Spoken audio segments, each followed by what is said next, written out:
আসসালামু আলাইকুম।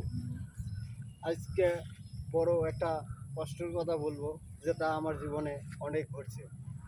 যে কথা হলো ভাই, আমি জীবনে অনেক ভালো চাইছিলাম যে আমার জীবনে সংসারটা ভালো থাকবে, কিন্তু কিছু কিছু লোকের জন্য আমার সংসারটা তছনছ হয়ে গেছে।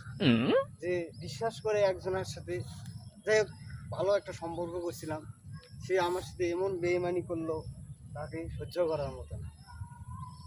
ঠিক আছে, যে বিশ্বাস করে ভালোবাসছিলাম, কিন্তু যে মনে করছিলাম যে আমার সংসারটা যাই হোক ভালো থাকবে, কিন্তু থাকার মতো না। যে আরও অনেকেই ভাবি যে মানুষ কিন্তু ভুল অনেক করে, মানুষ ছাড়া তো অন্য কেউ, পশু পাখি তো ভুল করবে না, করলে মানুষই করে। যে যাই হোক, আমি ওই রকম একটা ভুল কাজ করে ভুল জায়গায় পাড়া দিয়ে আমার জীবনটা